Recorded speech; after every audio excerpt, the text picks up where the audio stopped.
Assalamu alaikum. This is our accountant AI software product.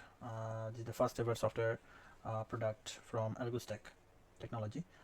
এটি মূলত হচ্ছে একটা finance management software, AI software. এটা হচ্ছে আমাদের ড্যাশবোর্ড। সো প্রথমে আজকে আমরা দেখাবো এই সফটওয়্যারের ফুল ফাংশনালিটি এবং এটার মাধ্যমে কী কী করা যায় তার সম্পূর্ণ এক্সপ্লোর করব। প্রথমে আমরা এখান থেকে গেট স্টার্টে ক্লিক করব, দেন গুগল অ্যাকাউন্ট দিয়ে লগ ইন করে নিব। ওকে, লগ ইন করে নিলাম। দেন আমার আগেই অ্যাকাউন্ট করা ছিল, তাই এখানে ট্রানজ্যাকশন দেখাবে অনেক কিছু। সো একটু লোড হচ্ছে। এই যে আমার ট্রানজ্যাকশন, আগের ট্রানজ্যাকশন। সো আপনাদের ক্ষেত্রে প্রথমে একটি প্রজেক্ট ক্রিয়েট করতে বলা হবে। আপনারা একটা প্রজেক্ট ফোল্ডার ক্রিয়েট করে নেবেন। সো প্রথম হচ্ছে আমাদের হচ্ছে ড্যাশবোর্ড। ড্যাশবোর্ডে এখানে আমরা টেক্সট আকারে ট্রানজ্যাকশন ক্রিয়েট করতে পারি। এখানে আমরা কোনো একটা পিডিএফ দিয়ে ট্রানজ্যাকশন ক্রিয়েট করতে পারি। পিডিএফকে এক্সেলে কনভার্ট করতে পারি, সিএসভিতে কনভার্ট করতে পারি। পিডিএফ বলতে যে কোনো ধরনের পিডিএফ হতে পারে, এটা ব্যাঙ্ক স্টেটমেন্ট হতে পারে, এটা ইনভয়েস হতে পারে, একটা স্ক্রিনশট, মোবাইল ব্যাঙ্কিংয়ের স্ক্রিনশট, এভরিথিং এখানে জাস্ট আপনারা আপলোড দেবেন অ্যান্ড এটা অটোমেটিক ট্রানজ্যাকশন ক্রিয়েট করে দেবে। চলুন এক্সাম্পল দেখে নেওয়া যাক। আমি প্রথমে দেখাচ্ছি একটি পিডিএফ। ওকে, আমি প্রথমে দেখাচ্ছি একটা স্ক্রিনশট দিয়ে। এটা হচ্ছে আমার একটা ব্যাঙ্কিংয়ের লেনদেনের হিস্ট্রি। সো আমি এটাকে এবার এখানে আপলোড করব। ওকে, আমরা আপলোড করতে পারি খুব ইজিলি। আমরা জাস্ট এখান থেকে ইমেজটা সিলেক্ট করব অথবা জাস্ট ড্র্যাগ অ্যান্ড ড্রপ করে ছেড়ে দেবো। ওকে, সিলেক্ট করলাম। দেন আমরা ক্রিয়েট ট্রানজ্যাকশনে ক্লিক করব এবং বুম, আমাদের সফটওয়্যার ইমেজটাকে অ্যানালাইসিস করে প্রত্যেকটি ট্রানজ্যাকশনের জন্য একটা ট্রানজ্যাকশন টেবিল ক্রিয়েট করবে। এই যে এখানে টেবিল ক্রিয়েট হয়ে গেল। ওকে, এবার বলা হবে যে আপনার একটা প্রজেক্টে একটা ফোল্ডারে আপনার এই ট্রানজ্যাকশনগুলো সেভ রাখার জন্য। তার আগে আপনি চাইলে এখান থেকে যদি আপনি দেখে নিতে পারেন আপনার কোনো ট্রানজ্যাকশন ভুল হলো কিনা। যদি ভুল হয় আপনারা এডিট করতে পারবেন। এখানে ক্লিক করে অ্যামাউন্ট থেকে ধরে এভরিথিং এডিট করে নিতে পারবেন। সো আই থিঙ্ক আমার এগুলো সব কিছু ঠিকঠাক আছে। সো এডিট করার দরকার নেই, প্রয়োজন বোধ করছি না। সো এছাড়াও এখান থেকে আপনারা চাইলে ট্রানজ্যাকশনগুলো ডিলিট করতে পারবেন। হ্যাঁ, ওকে। দেন আমি এটা একটা পার্সোনাল প্রজেক্ট, সো আমার আগে থেকে ক্রিয়েট করা ফোল্ডারে সেভ করে নিলাম। যদি আপনারা আরও কোনো প্রজেক্ট ফোল্ডার ক্রিয়েট করতে চান তাহলে জাস্ট কন্ট্রোল কে, এখানে লেখা আছে কন্ট্রোল কে চাপ দিলে একটা নতুন ফোল্ডার আপনারা ক্রিয়েট করে নিতে পারবেন, আপনার প্রজেক্টের নাম দিয়ে দিতে পারবেন। ওকে, আমি আমার পার্সোনাল প্রজেক্টে সেভ করে নিলাম। ওকে, সেভ হচ্ছে। ওকে, দেন সেভ হয়ে গেল। এটা হচ্ছে ইমেজ থেকে দেখালাম। এখন আমরা দেখব আমাদের পিডিএফ থেকে ট্রানজ্যাকশনগুলো হয় কিনা। এই যে এটা হচ্ছে আমার ব্যাংকের একটা পিডিএফ, যেটা আমি আমার সুবিধার জন্য, আমার পরবর্তী অ্যানালাইসিসের জন্য অথবা রেকর্ডের জন্য অথবা আমার টাকা পয়সার হিসাব নিকাশ রাখার জন্য আমি এটা প্রতিটা ট্রানজ্যাকশন এক্সট্রাক্ট করবো অ্যান্ড পরবর্তী ক্যালকুলেশন এবং যা যা অপারেশন আমার দরকার হয় সবগুলোই করবো। চলুন দেখে নেওয়া যাক। আমি এখান থেকে আমার একটা ট্রানজ্যাকশন, আমার স্টেটমেন্টটাকে সিলেক্ট করলাম, দেন ক্রিয়েট ট্রানজ্যাকশনে ক্লিক করলাম, দেন বুম, আমার ট্রানজ্যাকশনটা ক্রিয়েট হচ্ছে। আমাদের সিস্টেম এটাকে অ্যানালাইসিস করছে প্রত্যেকটা ট্রানজ্যাকশন অ্যান্ড দেন সেটাকে টেবিল আকারে ক্রিয়েট করে দিবে। একটু টাইম নিচ্ছে। Almost done. এই যে আমার প্রত্যেকটা ট্রানজ্যাকশন কিন্তু এখানে কী হয়ে গেল, রেকর্ড হয়ে গেল। এখন ধরেন আমার এই পিডিএফ থেকে আমার কোনোভাবে দরকার হলো যে আমার এটা এটা এক্সেল দরকার, এক্সেল ফাইল দরকার। আমি জাস্ট ক্লিক করবো, যে ট্রানজ্যাকশনটা দরকার নয় সেটাকে আনটিক করে দিব, যেহেতু আমি প্রত্যেকটাই টিক করে দিচ্ছি। ওকে, এখান থেকে আমরা এক্সপোর্টে ক্লিক করবো। এক্সপোর্ট থেকে এক্সেল ফাইল দরকার হলে এক্সেল ফাইল, সিএসবি ফাইল দরকার হলে সিএসবি ফাইল।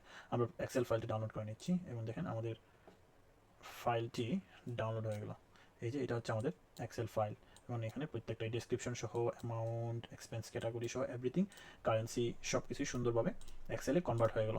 সো আপনাদের যাদের কনভার্সনে দরকার হবে আপনাদের জন্য এই ফিচারটা খুবই ইউজফুল হবে। অ্যান্ড দেন আপনারা তো জানেনই এক্সেল থেকে নানান ধরনের অপারেশন চালাতে পারবেন। যদিও এক্সেলের যে অপারেশন আছে আমাদের সফটওয়্যার থেকেই এই অপারেশনগুলো করা যায়। সো চলুন দেখে নেওয়া যাক। আমরা এই ট্রানজ্যাকশনগুলো আমাদের পার্সোনাল প্রজেক্টে সেভ করে নিলাম। ওকে, সেভ হয়ে গেল। দেন এই রিসেন্ট ট্রানজ্যাকশনে আমাদের কিছুক্ষণ আগে করা ট্রানজ্যাকশনগুলোকে শো করবে। ওকে, চলুন এবার আমাদের ট্রানজ্যাকশন ফিচারটা একটু এক্সপ্লোর করি। আমাদের ট্রানজ্যাকশন ফিচারে আমাদের যা যা কনভার্সন করেছি অথবা যতগুলো ট্রানজ্যাকশন করেছি, আরেকটা জিনিস, আরেকটা ট্রানজ্যাকশন ক্যাটাগরি ড্যাশবোর্ডে রয়ে গেছে। এবার আসেন, এতক্ষণ দেখছি হচ্ছে আমরা পিডিএফ ফটো থেকে ট্রানজ্যাকশন। এবার আমরা দেখব শুধুমাত্র টেক্সট করার মাধ্যমে আমরা কীভাবে ট্রানজ্যাকশন তৈরি করতে পারি। যেমন ধরেন আজকে আমি বললাম যে today I buy fish $20 $20 or $20। Then create transaction. এখানে যে ডলার হতে হবে এমন না, আমাদের সিস্টেমে আপনি যদি লেখেন বিডিটি অথবা টাকা, যে কোনো একটা কিছু বললে সে ওই কারেন্সিতেই যিনি ট্রানজ্যাকশনটা হিসাব করে নেবে, অটোমেটিক সে বুঝে নেবে সে কারেন্সি কোনটা আপনি ইউজ করতে চাচ্ছেন। ওকে, দেন আমরা ক্রিয়েট ট্রানজ্যাকশন ক্লিক করি।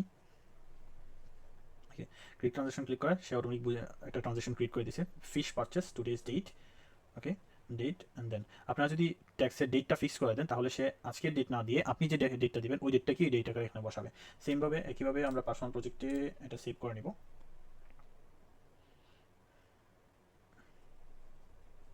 ওকে, সেভ করে নিলাম। দেন এবার আসি আমরা ট্রানজ্যাকশন ফিচারে। এখানে আপনার ইন জেনারেলি অল যত ধরনের ট্রানজ্যাকশন আপনি করবেন, প্রত্যেকটা প্রজেক্ট যতগুলো প্রজেক্ট আছে সবগুলো ট্রানজ্যাকশন এখানে দেখাবে। ওকে, আমার সব ট্রানজ্যাকশন দেখাচ্ছে, আমার এটা পেজ আছে। এখন ধরেন আপনি চাচ্ছেন শুধুমাত্র আপনার পার্সোনাল প্রজেক্ট যে আছে ওই প্রজেক্টের ট্রানজ্যাকশনগুলো দেখাতে। এখান থেকে আপনি জাস্ট আপনার পার্সোনাল প্রজেক্টটাকে সিলেক্ট করবেন।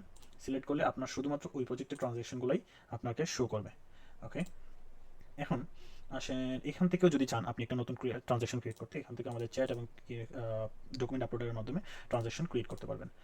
এখন ধরুন এই যে ধরেন আমার আরেক কিছু প্রজেক্ট আছে, যেমন ডা ইঞ্জিনিয়ারিং, এটা আমার আগে তৈরি করা বা কাজ করা কিছু প্রজেক্ট। সো এখানে এই প্রজেক্টের ট্রানজ্যাকশনগুলো সেপারেট আকারে দেখাবে।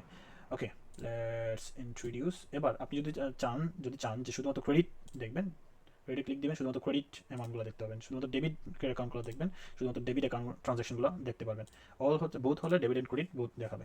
ওকে, এছাড়াও আপনি ট্রানজ্যাকশনকে সার্চ করতে পারবেন আপনার যেমন ধরেন আমার ক্যাটাগরি পারসন। ওকে, ওকে, আমি চাচ্ছি যে আমার বার্সেল নামে, ইয়েস, বার্সেল নামে আমার একটা ট্রানজ্যাকশন আছে। সো আমি ট্রানজ্যাকশনটা দেখতে পারবো, ট্রানজ্যাকশনের স্ক্রিনশটটাও নিচে দেখতে পারবো, কোন আপনি যে ইমেজটা দিয়েছিলেন ওই ইমেজ থেকে ট্রানজ্যাকশনটা কোন জায়গা থেকে নিছে তার একটা স্ক্রিনশট বা রেকর্ড পিকচার আপনি এখানে দেখতে পারবেন। এছাড়াও ডিসক্রিপশন চাইলে এডিট করতে পারবেন যদি কোনো কিছু রং হয়, এটা যদি রিকারিং হয়, due or paid and everything আপনি কন্ট্রোল করতে পারবেন। ওকে, লেটস, চলুন এবার দেখা যাক আরেকটা দুর্দান্ত ফিচার, সেটা হচ্ছে আমাদের অটোমেটেড ইনভয়েসিং। এটা মূলত যারা পার্সোনালি বিজনেস করে অথবা যাদের ইনভয়েস দরকার হয় অথবা কোটেশন দরকার হয় বিজনেসের ক্ষেত্রে, অথবা পার্সোনাল সোলো এন্টারপ্রেনিয়ারদের জন্য বেশ হেল্পফুল একটা কী হতে পারে, ফিচার হতে পারে। এটা প্রথমত অটোমেটেড ট্রানজ্যাকশনটা থেকে দেখায়। যেমন ধরেন আমি ট্রানজ্যাকশন, ধরেন আমি বিজনেস করতেছি, কী বলা যায়, ওকে ওয়েট, আমি এখান থেকে ডা ইঞ্জিনিয়ারিং প্রজেক্টে গেলাম। এখানে ধরেন আমার রাবিশ বিন, এমটি বিন, বিভিন্ন বিন আছে। আমি ধরেন আমার একটা ক্লায়েন্টকে আমার বিনের চার্জের ইনভয়েস পাঠাতে চাই। আপনি জাস্ট সিলেক্ট করবেন যে ট্রানজ্যাকশনগুলোকে আপনি ইনভয়েস মেক করতে যাচ্ছেন, এই ইনভয়েসটাকে ট্রানজ্যাকশনগুলো সিলেক্ট করবেন। দেন উপর থেকে অটোমেটেড ইনভয়েসে ক্লিক করবেন। বুম, প্রত্যেকটা ট্রানজ্যাকশন ইনভয়েসে ক্লিক হয়ে যাবে, সেট হয়ে যাবে। দেন এখান থেকে আপনি যদি কোয়ান্টিটি সংখ্যা বাড়াতে চান সেই অনুযায়ী বাড়বে কমবে। একই সাথে আপনি ট্যাক্স বা জিএসটি বসাতে চাইলে 9%, 10% জিএসটি ট্যাক্স অনুযায়ী আপনি বসাতে পারবেন। এছাড়াও আরও নানানভাবে কাস্টমাইজ করা যায়। ধরেন আমার এটা কোনো ইনভয়েস না, আমার এটা হচ্ছে কোটেশন। সো আপনি জাস্ট লিখবেন, এখানে এডিট অপশন থেকে লিখবেন কোটেশন। ওকে, দেন আপনি আপনার কোম্পানির লোগো এখানে বসাবেন। এখান থেকে লোগো ইমেজ, এখান থেকে জাস্ট আপনি লোগো একটা সিলেক্ট করবেন। যে আমি এখান থেকে আমার কোম্পানির একটা লোগো সিলেক্ট করে দিলাম। লোগোর সাইজ আপনি এখান থেকে ঠিক করে নিতে পারবেন, লোগোর সাইজ ঠিক করে নিতে পারবেন। আপনার কোম্পানির নাম দিতে পারেন রিগা এন্টারপ্রাইজ, যদি কোনো ট্যাগলাইন থাকে এখানে ট্যাগলাইন দিতে পারেন। আপাতত আমার কোনো ট্যাগলাইন নাই, সো দিলাম না। ওকে, দেন কোটেশন যদি নাম্বার থাকে তাহলে আপনার ইচ্ছা মতো কোটেশন নাম্বার বসাতে পারবেন। ওকে, দেন ডেট আপনার ইচ্ছা মতো ডেট ফিক্স করে নিতে পারবেন। আপনি পাঠাচ্ছেন আপনার নাম, আপনার অ্যাড্রেস এখানে দেবেন, অ্যাড্রেস রিসিভার যে অথবা আপনার যে ক্লায়েন্টের নাম দিবেন, ধরেন জেসন, রিসিভারের অ্যাড্রেস দিবেন অ্যাজ এ উইশ। অ্যান্ড এখান থেকে আপনার ইনভয়েসে কি আপনার মেল দেখাবে কি দেখাবে না, আপনি যদি মেল দেখাতে চান এই যে মেল দেখাবে, যদি অফ করতে চান অফ হয়ে যাবে, যদি ফোন নাম্বার দেখাতে চান ফোন নাম্বার দিতে পারবেন। এছাড়াও বিলিং অ্যাড্রেস, বিলিং ইমেইল, অনেক ফিচার আছে, আপনারা এক্সপ্লোর করেই বুঝতে পারবেন। দেন আপনারা সেন্ড ইনভয়েস অথবা এর আগে প্রিভিউ দেখতে পারবেন। এখানে আমার অ্যামাউন্টটা 0, সো ইনভয়েসে 0 হতে পারে না, আমরা অ্যামাউন্টটা দিয়ে দিলাম। দেন আমরা প্রিভিউ দেখতে পারবো আমাদের ইনভয়েস বা কোটেশনটা পারফেক্টলি রেডি হয়ে গেছে। ওকে, ওকে, দেন আমরা এখানে আরও আছে, এখানে terms and condition, notes, everything আপনারা বসে একদম পারফেক্ট একটা ইনভয়েস ক্রিয়েট করতে পারবেন। এখান থেকে ইনভয়েস ডাউনলোড করতে পারবেন। এছাড়া যদি চান ডিরেক্টলি আপনার ক্লায়েন্টের ইমেইলে সেন্ড করতে, ইমেইলে সেন্ড করে দিতে পারবেন। জাস্ট এখানে ক্লিক করে এই যে ইমেইল সব কিছু আছে, ইমেইলের সাথে পিডিএফটা অ্যাটাচ হয়ে যাবে। ইমেইলে পিডিএফটা একটা প্রিভিউ দেখতে পারবেন।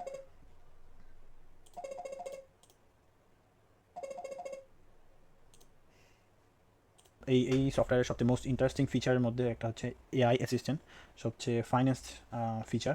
এই ফিচারের মাধ্যমে আপনারা আপনাদের প্রজেক্ট সিলেক্ট করে আপনার প্রজেক্টের যাবতীয় যা কিছু কোয়েশ্চেন আছে, যা অ্যানালাইসিস আছে, সব কিছু এই এআই অ্যাসিস্ট্যান্টের মাধ্যমে আপনারা জানতে পারবেন। প্রজেক্টটা সিলেক্ট করবেন, যেমন ধরেন আমি পার্সোনাল প্রজেক্টে ক্লিক করলাম। আমার পার্সোনাল প্রজেক্টের কিছু ডাটা আমি নিব। আমার পার্সোনাল এখান থেকে বললাম যে which accounts had the highest expense in this month, this mean এই মাসে আমার সবচেয়ে বেশি খরচ কোন কোন কোন ট্রানজ্যাকশন হয়েছে। ওকে, এআই চ্যাটবট অ্যানালাইসিস করবে আমাদের এই প্রজেক্টটাকে।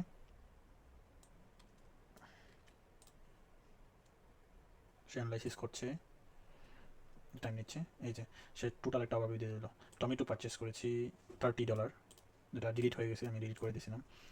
ফিশ পারচেস হয়েছে $7, নাইট চার্জ, এগুলো আমার প্রিভিয়াস ট্রানজ্যাকশন থেকে নেওয়া। তারপর fish purchase, so only 2 active transaction আর relevant for the August 25, see the fish purchase and fish purchase total হচ্ছে $20। So for this particular account this expense some এত dollar, so everything user ID, কোন ID সহ সব কিছুই দিয়ে দিচ্ছে। এছাড়াও যদি বলি আমরা যে বেসড অন দ্য বলা যেতে পারে what was the total spending amount in this current month, যে অ্যানালাইসিস করছে। এবং দেখেন আমার এই মাসে, আগস্ট মাসে আমার যে যে খাতে খরচ হয়েছে সব কিছু সে দেখিয়ে দিয়েছে এবং সামেশনও করে দিয়েছে সব কিছু। সো এছাড়াও আপনি একটু অ্যাডভান্স গেলে বলতে পারেন যে based on the past month record you can give me an idea how much cost might be the next month. অর্থাৎ আগের মাসের রেকর্ড অ্যানালাইসিস করে সে তাকে বের করার জন্য যে আমার নেক্সট মান্থে কী পরিমাণ খরচ হতে পারে। এই যে based on the past experiment or past month or current month, সে নেক্সট মান্থে আমার কী ধরনের খরচ হতে পারে তার একটা অ্যানালাইসিস রিপোর্ট সে আমাকে দিয়ে দিয়েছে। Functional fluctuation consideration, historic smaller amount expend, blah blah blah, আপনি পড়লে বুঝে যেতে পারবেন সব কিছু। ওকে, নেক্সট আসি আমরা প্রজেক্ট ফিচারে আমার এখানে যতগুলো এখন পর্যন্ত তৈরি করা প্রজেক্ট আছে, প্রজেক্ট আন্ডারে যে ট্রানজ্যাকশনগুলো আছে আলাদা আলাদা করে আমি এখানে রেখেছি। যেমন টেস্টিংয়ে আমি 16 ট্রানজ্যাকশন আছে, ডা ইঞ্জিনিয়ারিং আমার 22টা ট্রানজ্যাকশন আছে, পার্সোনাল প্রজেক্টে বা ফোল্ডারে আছে 23টা ট্রানজ্যাকশন। সো ডিভাইডেড করে রাখা আছে, আপনারা চাইলে খুব ইজিলি আপনাদের বিজনেসকে, মাল্টিপল বিজনেস থাকলে খুব সুন্দরভাবে ম্যানেজ করে নিতে পারবেন। নেক্সট আমরা আসি স্ট্যাটিস্টিক্স অ্যান্ড অ্যানালাইটিক্সে। স্ট্যাটিস্টিক্স অ্যানালাইটিক্সে একটা দুর্দান্ত ফিচার। এখানে আসলে দেখতে পারবেন যে আপনার টোটাল ট্রানজ্যাকশন কটা, টোটাল ইনকাম কেমন হয়েছে, ক্রেডিট কয়টা আছে, টোটাল এক্সপেন্স কী পরিমাণ আছে। এখান থেকে ক্যালেন্ডার ভিউ থেকে দেখতে পারবেন আপনার কোন দিনে কী পরিমাণ খরচ হয়েছে, বা আপনার ফুল ট্রানজ্যাকশন হিস্ট্রিগুলো। আপনি এই হিস্ট্রিগুলোতে ক্লিক করলে আপনার ট্রানজ্যাকশন হিস্ট্রি একটু দেখাবে, ক্রেডিট অর ডেবিট এটা দেখাবে, একটু হিস্ট্রি দেখাবে। কীভাবে ফুল মান্থের এটা ওভারভিউ দেখতে পারবেন। এখানে আমার সিলেক্ট করা আছে পার্সোনাল। আমি যদি যাই ডা ইঞ্জিনিয়ারিংয়ে, আমি দেখতে পারবো ডা ইঞ্জিনিয়ারিংয়ের একটা অ্যানালাইটিক্স, বিভিন্ন অ্যানালাইটিক্স দেখতে পারবো, expense category, income expense trend, graph view সব কিছু দেখতে পারবো। এছাড়াও আছে অ্যাকাউন্টিং রিপোর্টিং, এখান থেকে আপনার ফুল প্রজেক্ট অনুযায়ী আপনার balance sheet, cash flow, ERP, finance ratio সব কিছু আপনারা পেয়ে যাবেন, সব কিছু পেয়ে যাবেন। এছাড়াও আছে স্কেজিউল ট্রানজ্যাকশন, এটা একটা দুর্দান্ত ফিচার। যেমন আমি একটু ক্রিয়েট করে দেখাচ্ছি একটা রিকারিং। ফর এক্সাম্পল, যেমন ধরেন আমার প্রতি মাসে ইন্টারনেট বিল দেওয়া লাগে অলমোস্ট $60 করে পার মান্থ। ওকে, পার মান্থ। দেন আমি ক্রিয়েট ট্রানজ্যাকশনে দিয়ে দিলাম এটা, সেটা ট্রানজ্যাকশন ক্রিয়েট করবে। ট্রানজ্যাকশনটা আমি রাখলাম আমার পার্সোনাল প্রজেক্টে। ওকে, ট্রানজ্যাকশনটা ক্রিয়েট হলো। ওকে, দেন আমরা চলে আসবো, যেহেতু এটা প্রতি মাসে দেওয়া লাগে সেহেতু সেটা স্কেডিউল বা রিমাইন্ডার হিসেবে ধরে নেবে। এখান থেকে ইন্টারনেট বিল, সে $60কে প্রতি মাসে দেওয়া লাগে, তাই একটা রিমাইন্ডার রিকোয়ারিং বিল হিসেবে দেওয়া লাগবে। কারণ এটা তার মানে কি, আপনার প্রতি মাসে বারবার আপনার এই বিলটা এখানে রেকর্ড করা লাগবে না। সে অটোমেটিক, সে যখন নেক্সট মান্থ আসবে আপনাকে রিমাইন্ডার দিবে, একই সাথে আপনি যখন মার্কেট কমপ্লিট দিবেন সেটা আপনার ট্রানজ্যাকশনে অ্যাড করে দেবে। ওকে, এছাড়াও দেখেন এখানে ডিউ ডেট, ভেরি সুন, আরও কিছু ফিচার আছে যেমন নোটিফিকেশান, ব্লা ব্লা ব্লা, এগুলো আরও আছে। সো আপনারা চাইলে আপনাদের ইচ্ছা মতো রিকোয়ারিংগুলো দেখতে পাবে, আপনার প্রতি মাসের কোথায় কোথায় এক্সপেন্স হচ্ছে, আপনার কী কী বিল দেওয়া লাগবে নোট ডাউন করে হাইলাইট করে থাকবে। মার্কেট কমপ্লিট দিলে ট্রানজ্যাকশনটা অ্যাড হয়ে যাবে। ওকে, অ্যাড হয়ে গেল। লাস্ট পিরিয়ড এই 16 আগস্ট অ্যান্ড নেক্সট পিরিয়ডের জন্য এটা প্রিপেয়ার হবে। এই হচ্ছে ওভারঅল সিস্টেম। এটা মূলত এটা হচ্ছে আপনাদের প্রোফাইল। মূলত আমরা ফ্রি ভার্সনে 50টা ট্রানজ্যাকশন দিচ্ছি এবং 3টা প্রজেক্ট দিচ্ছি, এআই অ্যাসিস্ট্যান্ট আছে 50টা। আমার এখানে আমার একটু ক্রেডিট নেওয়া, আমি ট্রানজ্যাকশন ক্রেডিটটা একটু বাড়িয়ে নিয়েছিলাম। এছাড়া আমাদের বিলিং সেকশনে গেলে আপনারা আমাদের প্রাইসগুলো দেখতে পারবেন। সি ফ্রি মান্থলি আপনার 50টা ট্রানজ্যাকশন, 50টা এআই চ্যাট পাবেন, 3টা প্রজেক্ট পাবেন। একই সাথে আমাদের প্রো ফিচারে আপনার প্রায় 1000 ট্রানজ্যাকশন রেকর্ড পার মান্থ করতে পারবেন, 1000 ইনভয়েস মেইল সহ করতে পারবেন, প্রতিদিন 250টা ইমেইল। বিজনেসের জন্য এটা বেস্ট প্রফিটেবল একটা বিজনেস প্ল্যান। এছাড়া কাস্টমারের জন্য আমরা কাস্টমভাবে কিছু ফিচারও মেক করে দিই as per S hour customer requirement. So এই হচ্ছে ওভারঅল আমাদের সিস্টেম ওভারভিউ। সো আপনারা চাইলে এক্সপ্লোর করবেন। এটা ইন্ডিভিজুয়াল মানুষের জন্য ইন্ডিভিজুয়ালি এক একভাবে কাজ করবে, বিজনেসম্যানদের জন্য একভাবে, ইন্ডিভিজুয়াল মানুষদের জন্য, পার্সনের জন্য একভাবে হেল্প করবে। হ্যাঁ, এই আর কি। সো আপনারা এক্সপ্লোর করবেন, আই হোপ ভালো লাগবে। এবং কোনো কিছু যদি মনে হয় যে ফিশি অর বাগ সামথিং, আপনারা আপনাদের ফিডব্যাক জানাবেন আমাদেরকে। আমাদের ফিডব্যাক জানার জন্য আমাদের ফিডব্যাক সেকশনে গেলেই আপনাদের কী ধরনের সমস্যা ফেস করছেন আপনারা বলবেন, আপনাদের নাম্বার দিবেন অথবা ইমেল দিবেন, আমরা আপনাদের সাথে যোগাযোগ করে সমস্যাটা সলিউশন করার চেষ্টা করবো। আসসালামু আলাইকুম।